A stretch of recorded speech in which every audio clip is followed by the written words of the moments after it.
Assalamualaikum Khalifah, how are you today? Sebelum kita mulakan kelas pada hari ini, mari sama-sama kita tadah tangan baca doa belajar.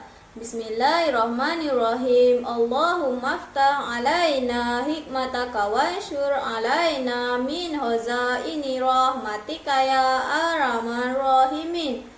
Rabbi israh li sadri wa yassir li amri wahlul 'uqdatan min lisani yafqahu qawli. Amin. Baik anak-anak, hari ini cikgu nak ajar awak subjek Jawi. Cikgu nak ajar cara menulis huruf nun dengan betul. Huruf apa ni anak-anak? Ini ialah huruf nun. Kita baca dulu suku kata yang pertama. Nun alif na.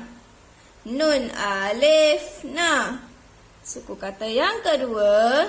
Nun ya ni. Lagi sekali. Nun ya ni.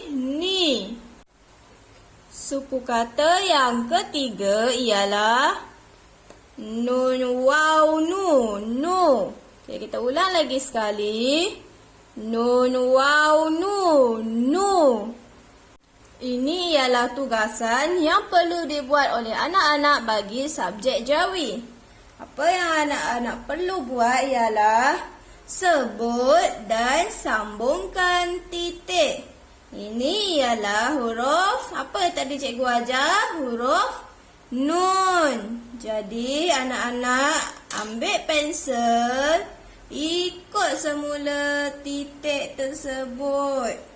Tugasan yang kedua ialah anak-anak perlu tulis semula suku kata ini. Suku kata yang pertama ialah nun alif na. Jadi anak-anak ikut semula titik tersebut. Okey.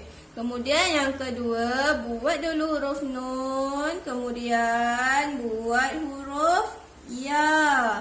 Yang ketiga, nun waw nu.